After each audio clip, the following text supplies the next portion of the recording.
Abji, you're not clearly audible. It's breaking up.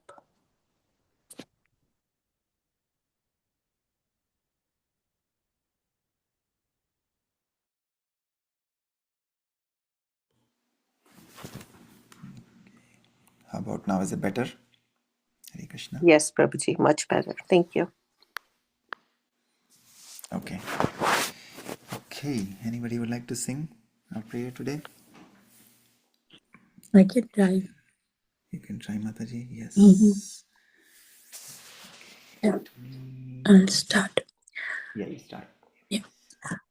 भ्रातुरन्तकस्य पत्तने बिभति हारिणि प्रेक्षयाति पापिनोऽपि पापसिन्धुतारिणि नीरमाधुरीभिरपि अशेषचित्तबन्दिनी मां पुनातु सर्वदारविन्दबन्धुनन्दिनी हरिवारिधारयाभिमन्दितोरुखाण्डवा पुण्डरीकमण्डलोद्याद् अन्धजलिताण्डवा स्नानकामपामुरौभ्र पाप्सम्पद अन्दिनी मां पुनातु सर्वदारविन्दुबन्धुनन्दिनी शीकराभिमृष्टजन्तु दुर्विपाकमर्दिनी नन्दनन्दनातरङ्गभक्तिपूरवर्धिनी तीरसङ्गमाभिलाषि मङ्गलानुबन्दिनी मां पुनातु सर्वदारविन्दबन्धुनन्दिनी द्वीपचक्रवालजुस्तसप्तसिन्धुभेदिनी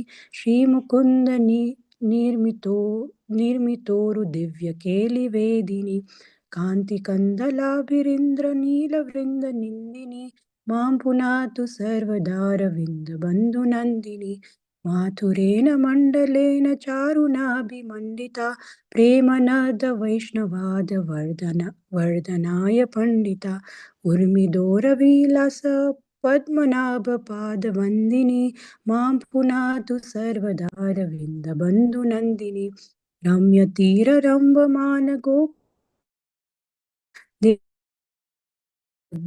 पुष्पराजिरूषिता नन्दशूनुभक्तसङ्गमाभिनन्दिनी मां पुनातु सर्वदारविन्दबन्धुनन्दिनी फूलपक्षमालिकाक्षहंसलक्षकूजिता भक्तिवेद्यदेवसिद्धकिन्नरालिपूजिता तीरगन्धवाहगन्धजन्मबन्धरन्दिनी मां पुनातु सर्वदारविन्दबन्धुनन्दिनी चित्तविलासवारि पूरभूरभुवस्वर आपिनि कीर्तितापि दुर्मदोरुपापमर्मतापिनि वल्लवेन्द्रनन्दनागरागभङ्गगन्धिनी मां पुनातु सर्वदारविन्दबन्धुनन्दिनी तुष्टबुद्धिरष्टकेन निर्मलोर्मिचेष्टितां त्वामनेन भानुपुत्री सर्वदेववेष्टितां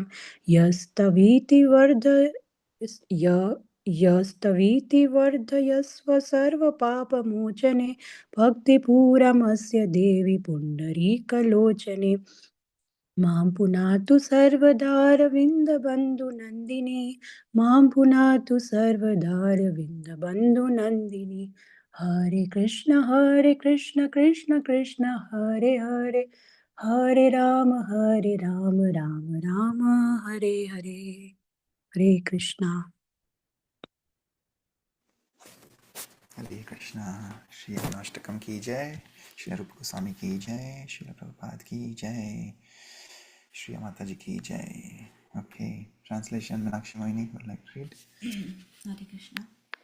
May Shri Yamuna, who is the daughter of Suryadev, who saves one from having to enter the city of her brother Yamaraj, the sight of whom enables the most sinful persons to cross the ocean of sin, and the sweetness of whose water charms the hearts of everyone, always purify me.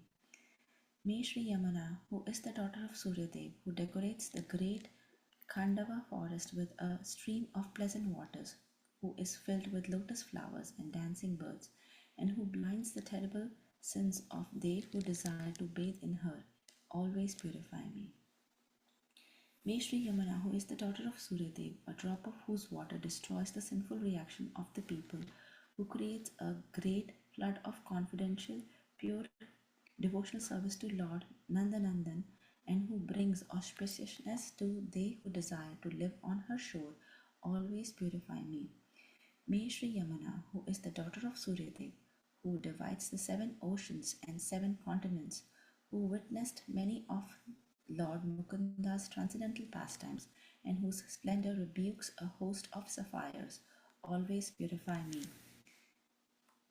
May Shri Yamuna, who is the daughter of Suryadev, who is decorated by the beautiful district of Mathura, who expertly protects they who follow the path of loving devotional service, and who with the playful motions of the waves that are her arms offer respectful obeisances to Lord Padmanabh's feet, always purify me. May Shri Yamuna, who is the daughter of Suryadev, whose charming shores are decorated with many lowing cows, who is filled with many splendid and fragrant kadamba flowers, and who is delighted to have the company of Lord Krishna's devotees, always purify me. May Shri Yamuna, who is the daughter of Suryadev, who is filled with the wrangling of thousands of joyful Malikakas swan, who is worshipped by the Vaishnavas, Devatas, Siddhas, Kinnaras, and the slightest scent of the fragrant breeze moving on whose shore stops the cycle of repeated birth and death, always purify me. May Shri Yamuna, who is the daughter of Suryadev, who is the famous, splendid spiritual river flowing through the Bhuvana and Swana planets, who burns away the greatest sins and who is fragrant with scented ointments from Lord Krishna's transcendental body, always purify me. O lotus-eyed one, O daughter of Suryadev, O rescuer from all sins, please flood with pure devotional service that person who, reciting these 8 prayers with a cheerful heart, glorifies you, whose waves are pure and splendid, and who is accompanied by all the demigods. Shri Yamuna Maharani ki jai. Hare Krishna. Thank you. Hari Bol. Yes, like this, Yamuna Maharani purifies us from all the sins. And we said Prabhupada is saying at the beginning, as Rupa Goswami is saying, that even the sight of whom the most sinful persons can cross the ocean of sin, and who saves one from having to enter the city of our brother Yamaraj. So, like that, Prabhupada also saying yesterday in Prabhupada Leelamrit that people of today, the material civilization, they're just going down. The hellish planets, they are not different from animal civilization.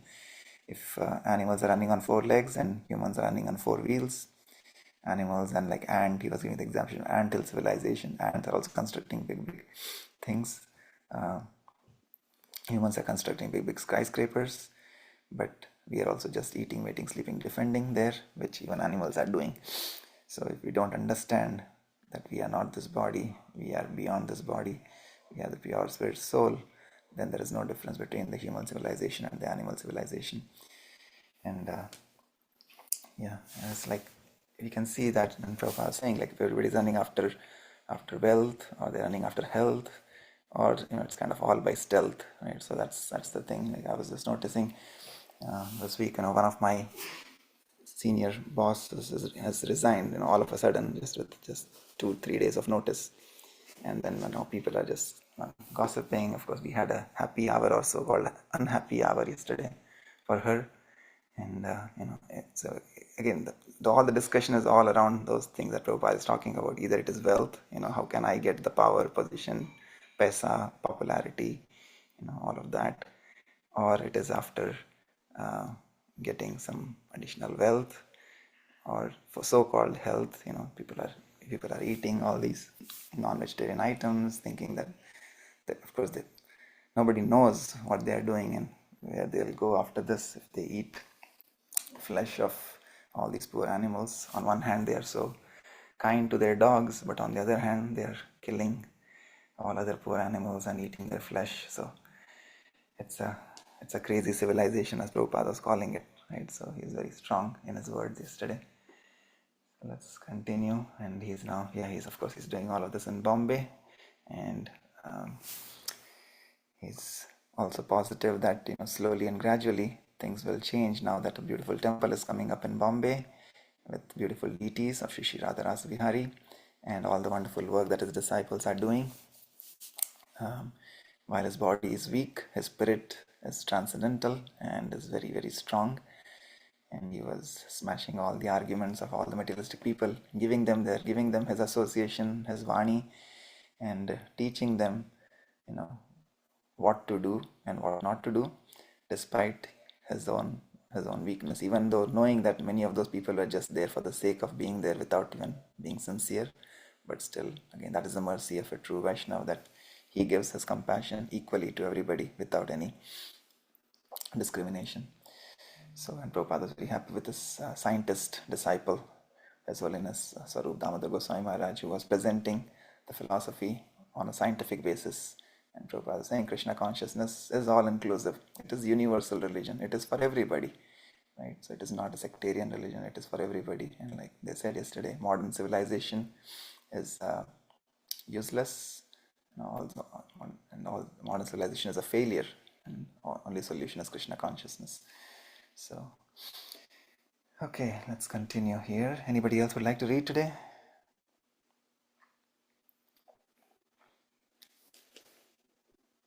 Okay, then I'll continue. Continuing chapter 51. Giriraj Maharaj. Giriraj arranged that one of the newly elected Janata Party members of Parliament come and see Srila Prabhupada. The gentleman, Mr. Ratan Singh Rajda, was eager to meet the leader of the Hare Krishna movement. So while Mr. Rajda had been attending a political rally at Shivaji Park, Giriraj had come to arrange the meeting. When I went there, Giriraj told Prabhupada later, he asked me to sit with them on a dais. So I did. But was that wrong? Why not? Said Prabhupada. He is honoring you. Giriraj said that Mr. Rajda had asked to be the first speaker at the rally so that he could be free to come and meet with Srila Prabhupada before leaving the next day for a meeting with the central government in Delhi. Giriraj Maharaj explained that Mr. Rajda was a member of Parliament from Bombay South, which was the most prestigious district, and that he had formerly helped ISKCON in their case against the attempted demolition of the temple. Mr. Rajda entered the room and made a respectful gesture of obeisance to Srila Prabhupada. He said he had met Srila Prabhupada once, but since then he had been in jail for 19 months. Srila Prabhupada seemed surprised. Jail? He asked. Mr. Rajda explained that he had been jailed during Indira Gandhi's political emergency. More than 150,000 patriotic people had been imprisoned, he said, including J.K. Prakash and the present Prime Minister, Morarji Desai. When Giriraj Maharaj told me that you were here, said Mr. Rajda, I told him definitely I would like to ask for darshan. This attempt at material adjustment, Prabhupada began, speaking slowly. Just like we felt a little danger under the regime of Indira Gandhi, now we have another feeling. This is material adjustment. Material adjustment may be temporarily beneficial, but that is not permanently beneficial. Mr. Rajda replied, unless there is adhyatmika adjustment, there cannot be lasting benefit.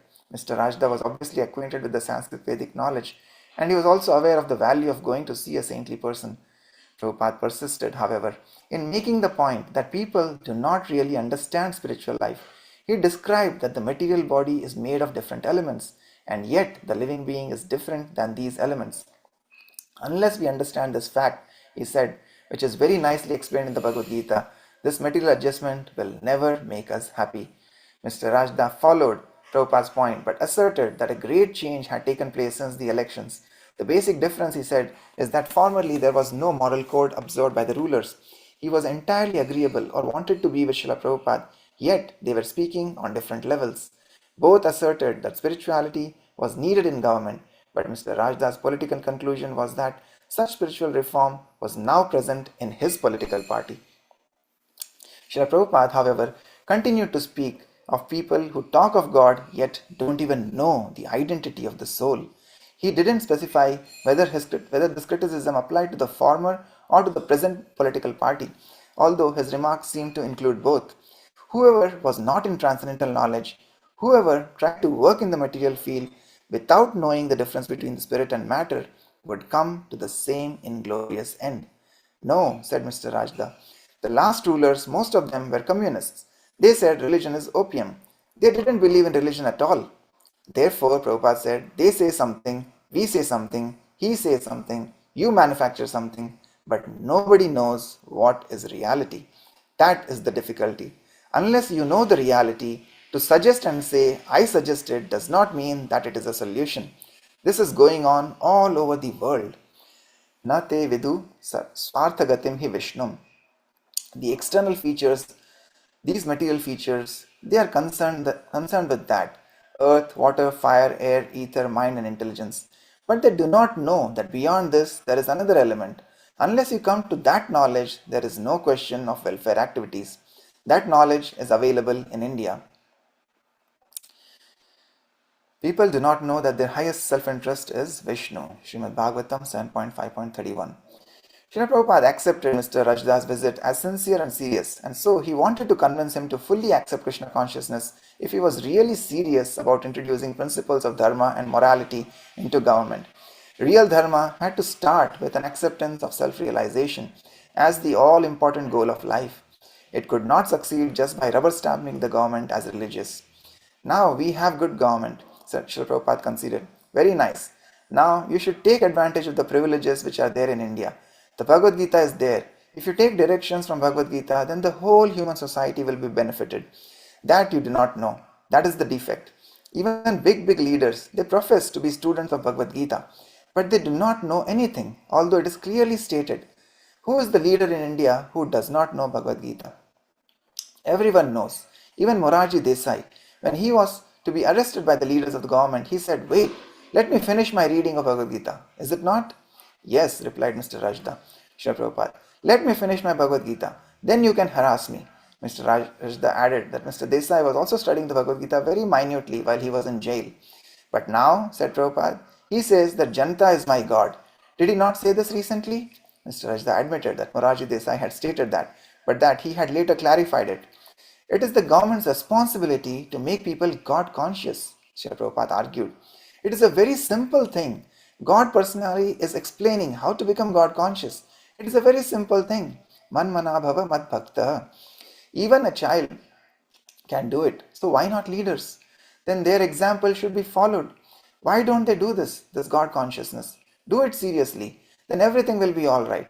They are defying the existence of God and reading Bhagavad Gita. This is their position. Always think of Krishna and become his devotee. Man mana bhava mad bhakta. Bhagavad Gita 9.34. Srila Prabhupada explained to Mr. Rajda how he had been propagating Krishna consciousness movement virtually alone. For years he had worked in the West and now he was bringing his movement to India. Cooperate with us, he said. You are so kind. You have come to see me. You have got desire. So let us take it seriously. Mr. Rajda seemed very moved and replied, yes sir, correct. It is serious, said Prabhupada, but nobody has taken it seriously. Bhagavad Gita is a popular book. Everyone takes the Bhagavad Gita and says, I am a student of Bhagavad Gita. But if the leaders of a society really set the example, others will follow. That is correct, said Mr. Rajda. A serious effort should be made. Only lip service will not help. That is correct, Mr. Rajda reminded Prabhupada how he had supported the Juhu temple at the time of the attempted demolition. So you have given a great service, said Prabhupada. Now it is not only not demolished, but it is standing there. It is standing, affirmed Mr. Rajda, and a very nice temple. Mr. Rajda mentioned the possibility of a meeting between Srila Prabhupada and Morarji Desai.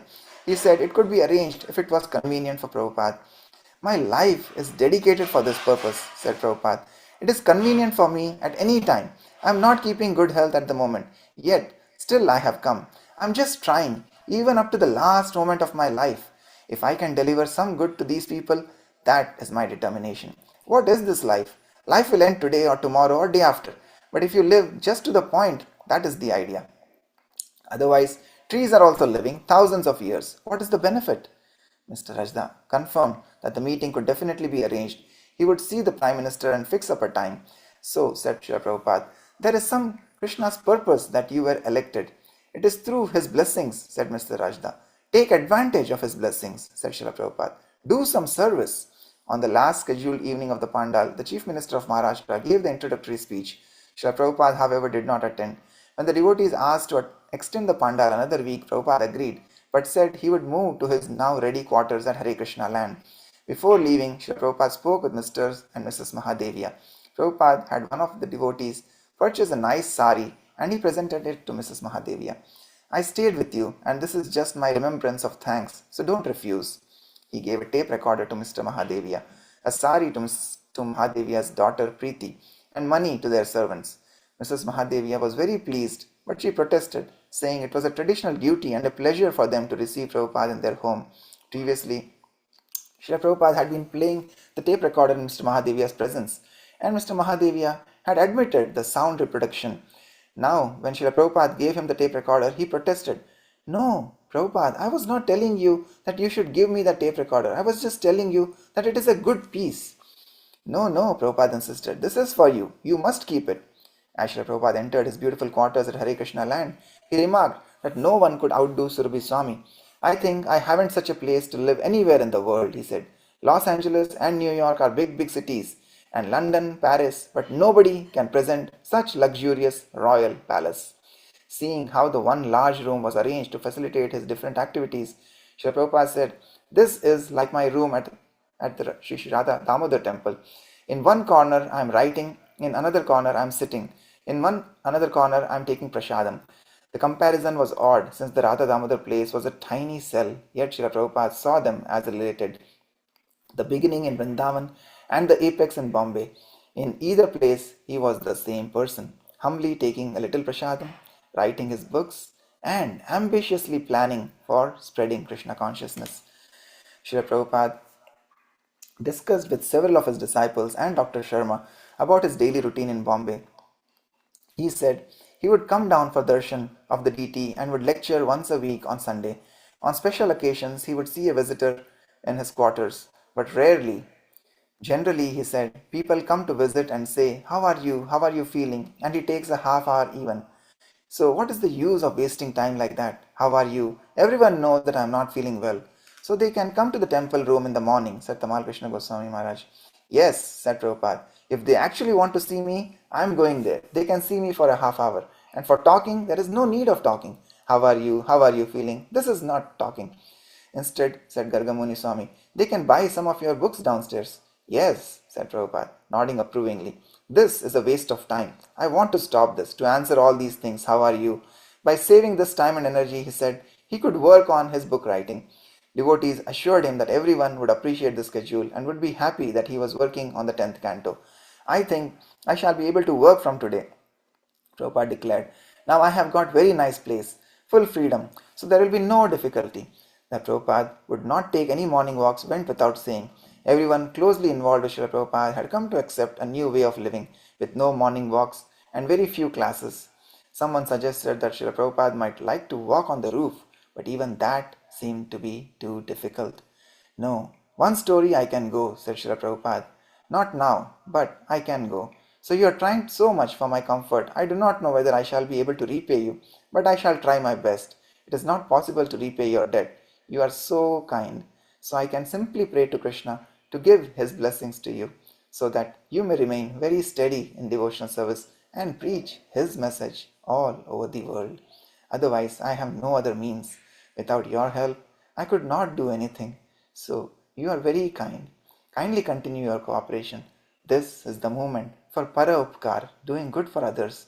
I have got report from our temple, other temples all over the world. They are doing very nice, is it not?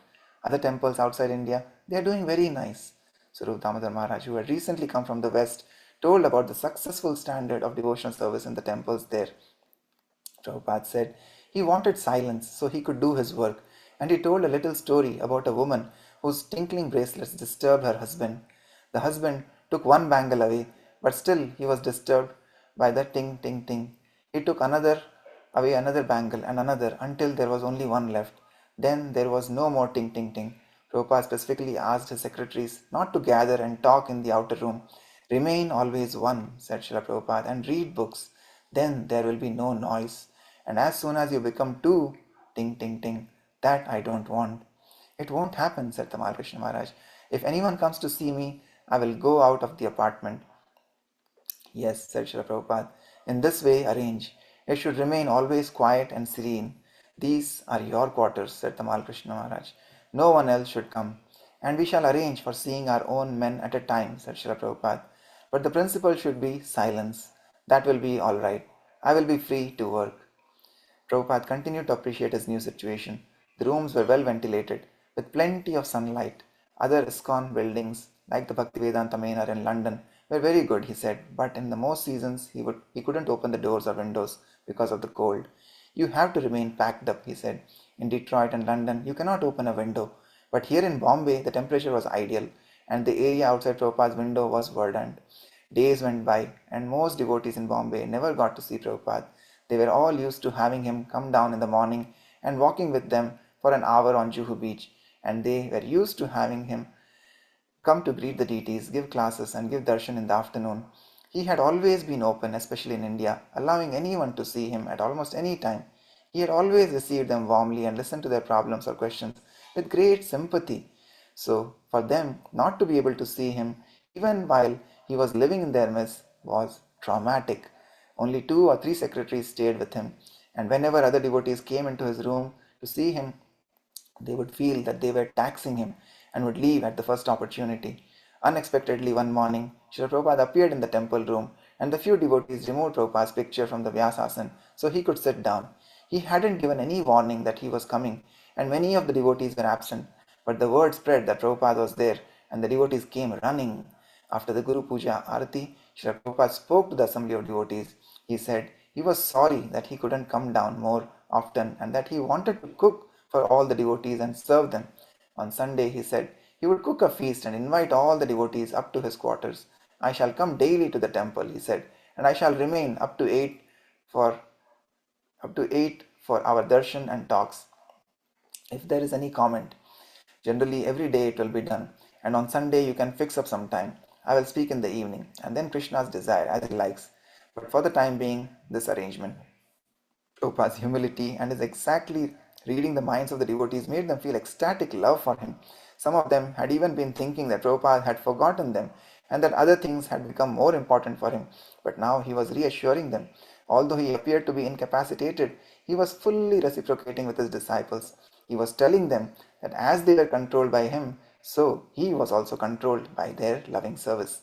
Srila Prabhupada then explained the significance of Guru Puja, analyzing some of the words in the song of the devotees sang each morning during the ceremony. So the necessity is prema bhakti, he said. Prema bhakti jaha hoite avidya vinasha jati divya gyan hriday prakashito. So what is that divya gyan? Prabhupada explained that it was the duty of the Guru to awaken divya gyan or superior knowledge of the self. Because the Guru reveals divya gyan, he is worshipped. For the neophyte, divya gyan is never manifest, and one thinks of himself in terms of his body as American, Hindu, or Muslim. So we worship the Guru, said Prabhupada, because he gives us superior knowledge, not this knowledge of how to eat, how to sleep, how to have sex life and defend. Generally, the political leaders, the social leaders, they give this knowledge, how to eat, how to sleep, how to have sex, how to defend. The Guru has no business with these things. He has Divya Gyan, superior knowledge. That is required. This human form of life is an opportunity to awaken that Divya Gyan, Hriday Prakashito. And if he is kept in darkness about that Divya Gyan, then life will be lost. Remember this, it is a very risky life to be once again thrown into the waves of birth and death. We do not know where we will go.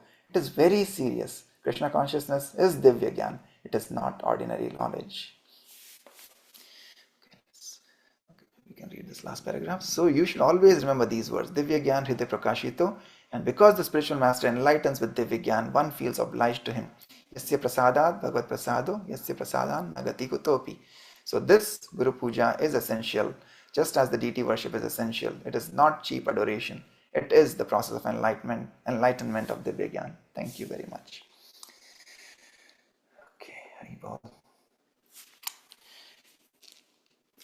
Yeah, again we see Prabhupada's loving reciprocation with his disciples, it is almost, like at the almost towards the end of his life, towards the end of his pastimes. Now he's sharing that extra, love, extra dose of love from the corner, from the innermost chambers of his heart for his disciples. It's almost like when you're reading this, almost the feeling of how Krishna reciprocates with the the topmost love, pure selfless love of the gopis. How he goes away from them just to increase their desire to see him more, to be with him more, right? And then when he comes back, and when when they're crying, and when he comes back, and then he shares that he can never repay their debt for what they have done, because of their selfless, pure, untinged devotional service. So like that, Prabhupada is showing again the same mood as the Lord himself, because pure devotee of the Lord resides in the core of the heart of the Lord, and the Lord resides in the core of the heart of the pure devotees. So you can see very, very similar feelings that Prabhupada is exchanging with his disciples, and they can reciprocate that pure love that he has for all of his children like disciples. And despite his bodily illness, like we said, he's still very, very determined to share this Krishna consciousness until his very, very last moment. Otherwise, what is this health? He's saying, people are just coming to talk about how are you. This is the common thing. But again, he's talking about the virtue of silence. So again, when we when we do like this japa in the morning, or when we people nowadays, again, the tongue is very voracious, that we say in prasadam prayers, right? So tongue is the most voracious of all the senses. It's very hard to control the tongue.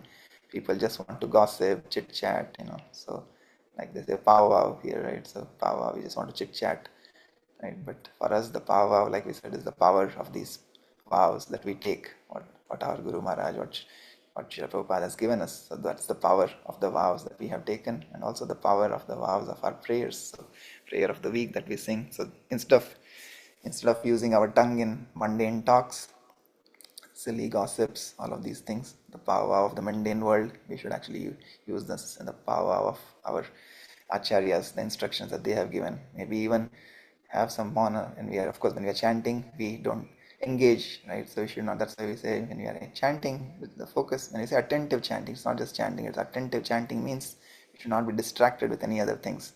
Right? It should be fully focused chanting, and that is kind of a silence, right? We are just focusing. We are that yoga of communion with the Lord.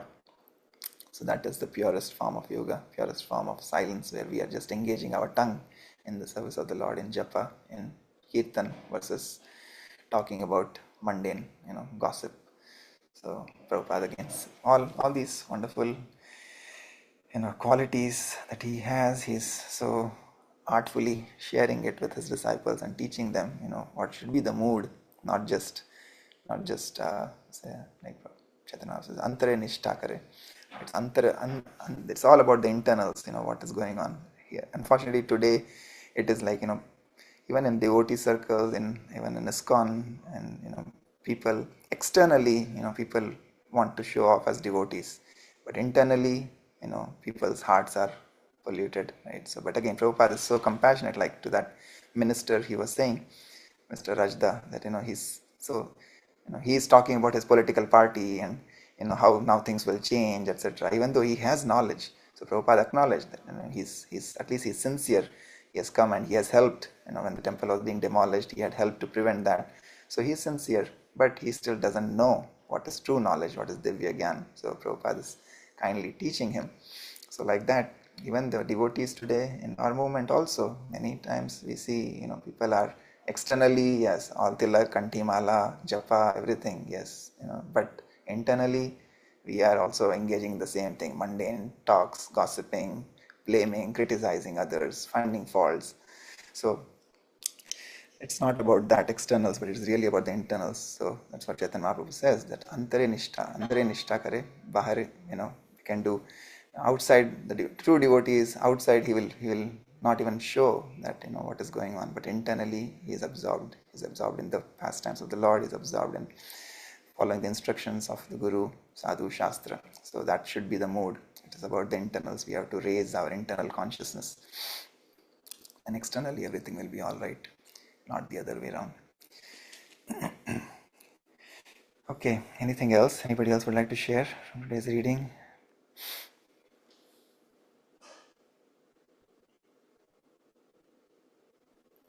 Hare Krishna, Prabhuji. Hare Krishna, yes, Prabhuji. Yeah, Prabhuji told us why and how we need a spiritual guru in our life.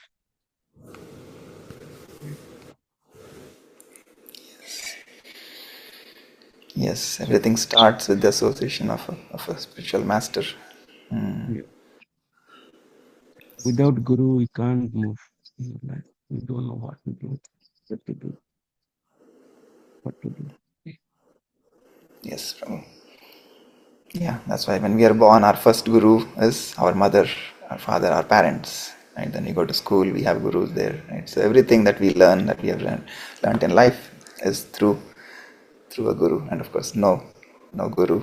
Like I said, the first guru is our mother, our father. So, and even the knowledge of the Divya Gyan, the spiritual knowledge, we say, Guru Krishna Prasade Pai Bhakti Lata Bij. So only by the mercy of Guru and by mercy of Krishna. By mercy of Krishna we get Guru, and by mercy of Guru we get Krishna. So like that, and only with their mercy we get the seed of the devotional service. So yeah, we have to see sincerely and seriously follow their instructions. And even though they may not be physically there, right, like Prabhupada was saying yesterday to that person who was asking, can you show me God? If God is there, why can't I see God? Right? So like Prabhupada said many times in the past also, we need to develop the vision to see God. A pure devotee, their eyes are tinged with ointment of love, that prema for the Lord. Then the God can come and he can see God.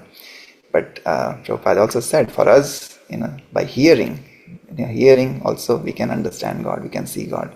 So in this day and age in Kali Yuga, this chanting of Mahamantra, we chant and we hear. So we engage our tongue and we engage our ears. And when we keep doing that, gradually things will start to be revealed, like Prabhupada said. So we will start seeing the presence of Krishna everywhere. We talked about seeing Krishna everywhere. Weather, like I said yesterday, last 2 days, again the weather in Cincinnati has been very, very cold and cloudy. But again, if you see the sky, it always reminds you of the color of Krishna. So last 2 days when I was taking a walk in my office during my lunch hour, just looking at the sky reminds me of Krishna. So like that. So we have to just see Krishna everywhere. And Krishna is there everywhere. He is there in every atom. Like I said, he's Anu. Not even Paramanu, like I said, Paramanu is the 1/6 of the atom. So he's there everywhere. We just have to develop that vision, and that vision will come just by hearing, chanting and hearing. So like Prabhupada used to give that example. Once, like he said, because he travels so much, he will say, people go, like for example, if I have to come to US, before coming to US, like none of us knew about US, right? Like we had not come to US before we actually came physically, but we had heard about US, or we had heard about Australia or all these other countries, London, Paris, right? So we heard maybe in the news, we read about them. Maybe when we are doing our college prep, we were hearing from other students who had gone there, right? So we were only hearing about these things, and by that we knew that such a place existed. And then that inspired us, that desire was there. Okay, I will also study well, I will go there, I'll find a job, or I'll go and work there, or I'll have my own business, etc., right? So but just that hearing is the first thing that happens, and with that we are able to visualize and we are able to have a desire. So same thing when we chant and hear holy names of the Lord, it is not different from Krishna. Then slowly we will start arousing our desire that, oh Lord, I want to be with you. I want to be in your presence and in your dham. So like that, the desire will arise once we chant and we hear sincerely. So that is the same thing Prabhupada was saying yesterday to that man, that you are able to hear, right? So if you're able to hear, then you can understand Krishna. You just have to give it time, patience, have to practice sincerely. And all of this knowledge comes from the Guru, like you said rightly. Thank you, Prabhu. Okay. Anybody else would like to say anything or share anything?